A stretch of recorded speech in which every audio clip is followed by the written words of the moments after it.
Hi and welcome to Richard and Eva's Gardening Adventures. Today's video is about hot composting. I'm going to show you our setup and I'm going to show you how you can hot compost things. So let's take the covers off and have a look.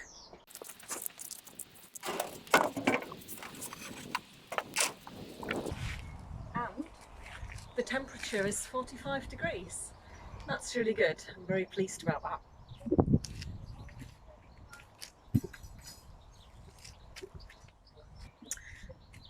This is our compost system here. We have 3 bays, bay number 1, bay number 2 and bay number 3.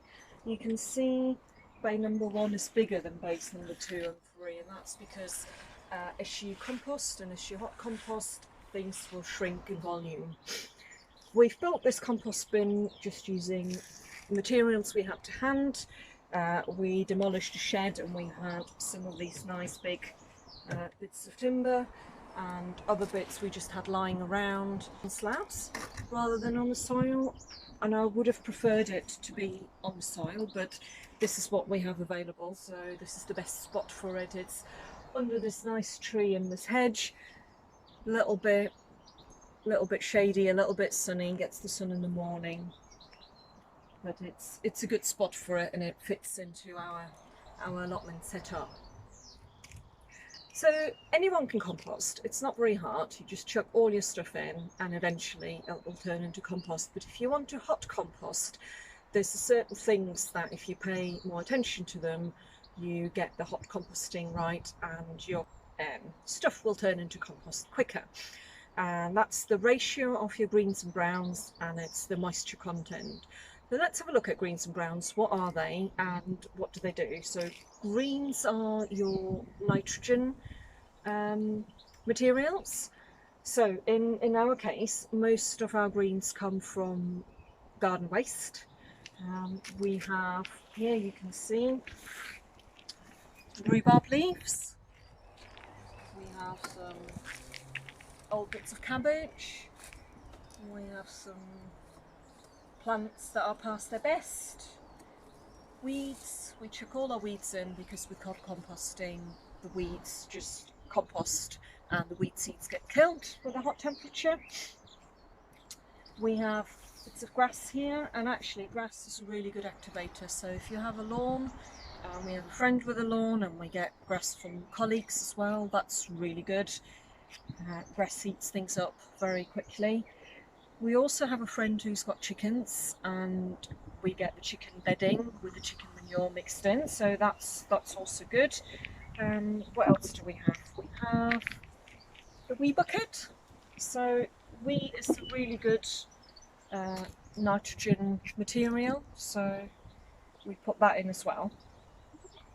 And in terms of browns, we have things like cardboard here. So what I would do is just an old box from a delivery, just tear that up, add it in. Any woody material is brown. What else is brown, Richard? Well, essentially the nitrogen rich stuff is the stuff that's green and will decompose rapidly, and it has a relatively high nitrogen to carbon ratio, normally expressed carbon to nitrogen. The brown stuff is kind of the opposite, so it's stuff that is usually literally brown, so the twiggy bits, if you like, wood chip, sawdust, anything with a relatively high lignin content relative to cellulose would obviously be brown.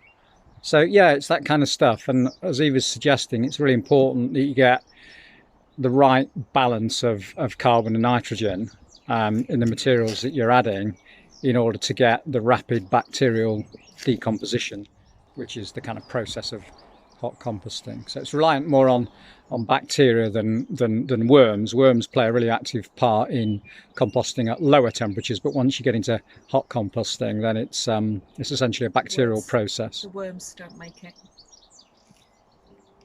Okay, so the other important thing is also that you chop the materials as small as you can. They don't have to be super small, but what we do is we just chuck them in. This is the green materials, and then using these shears, I'll just go in here and I'll just chop everything a bit smaller.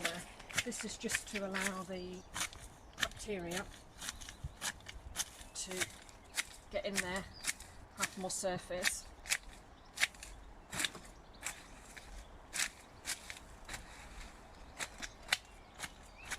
This is nice and warm work, warms you up on a cold day. There we go, that's done. So I'll put my cardboard on top, but it doesn't really matter. And then in terms of mixing it, I'll just dig in here a little bit. You can see this compost bin has been going since about February, so it's been a couple of months. You can see there it's already looking very different, and if I dig in a little bit more, put my hand there, that's really warm. You can't quite see the steam coming out, but 45 degrees, it's definitely very warm.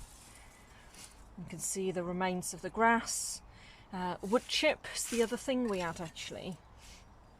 I got quite a few bags from the local tree surgeon, and so in the summer when you naturally have more green things, if we don't have enough browns, we'll put a bag of woodchip in. Bay number 1 has been filling since about September time, and it's about half full, so I imagine in another couple of months bay number 1 will be full. Sorry. What happens when bay number 1 is full is that we then transfer it into bay number 2, and whatever's in bay number 2 gets transferred into bay number 3, and whatever's in bay number 3 gets put on the soil. We do a no-dig garden, so we use our homemade compost as well as other composted animal manures to put on our beds. Bay number 2 has compost in that was filled in about February time. So this has also been here for a few months, and you can see it looks good. It looks a bit dry on the surface, but once I dig in a bit, it's nice and small and friable. It's got quite a lot of woody bits in.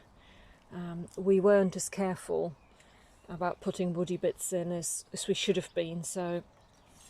Yeah, you need some woody bits, of course, to get that carbon to nitrogen balance right that we were talking about earlier, but not as big as that. I think through trial and error you kind of get a feel for how bigger bits of wood you can get in and expect them to break down within your 2-3 month period. It doesn't matter if there's little bits of stick go on the bed, but it's not great for example potting compost.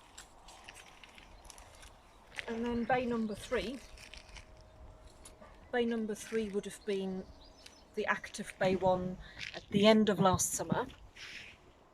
So at the end of the summer we would have put all the green waste in, all the other stuff, and then it would have gone to bay number 2, and then it's now in bay number 3, and that's looking really good now actually. I sieved a bit here earlier using the sieve, and you can see this really looks like finished compost now. It's friable, it's dark, nice dark colour, it's got the right moisture content, so I'm really pleased with that. We're using that to put on the beds, and we're also using that to pot on various tomatoes and cucumbers and that sort of stuff. And bays number 2 and bays number 3 have a high worm content. Probably can't show you any now because it's so dry, but when you dig deep. Actually, something that people sometimes ask about that we've not talked much about is moisture content. I would say in much of the UK it's rare that you need to water your compost if you're getting the right proportions of greens and browns as we've described, and you're cutting those up quite small. and you've got, you know, a volume of compost of at least a cubic metre. I guess that was the other thing we didn't mention. In order to get the temperature up, you need a fair volume. I would say a minimum 1 cubic metre. Our bay one is a bit bigger than that.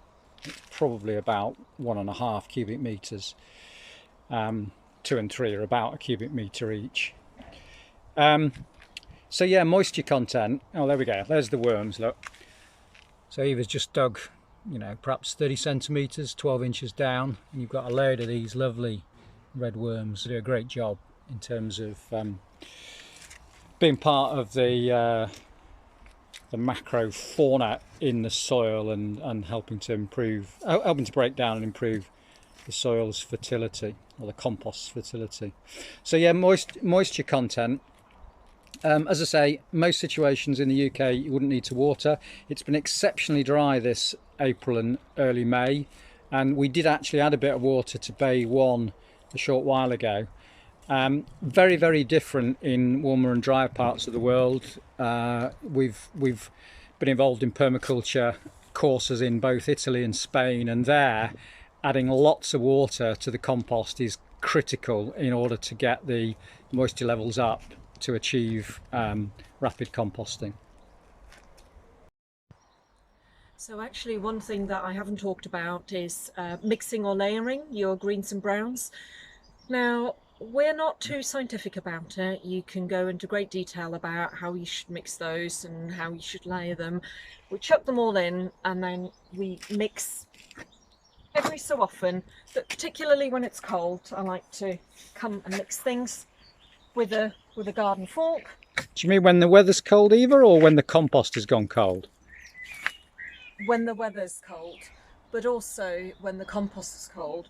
So actually at the minute the compost is about 45 degrees and I wouldn't really disturb the compost mixing things, and this is just a demonstration obviously, but as long as your temperature is high, you don't want to disturb that by mixing it. When you mix it and the temperature is high, it will cool down. So what you want to do is leave it to do its thing, be hot, and then when it starts cooling down, that's when you want to mix it.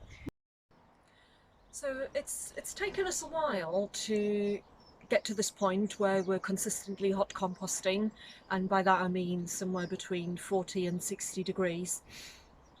So you need to experiment a little and find what works for you at your site. Let's just recap now on the 5 things, 5 tips and tricks to hot composting. Number 1 is your ratio of greens and browns, roughly half and half will do the trick. Number 2 is chop them up small as you can, so that the bacteria have a lot of surface to go at. Number 3 is your volume.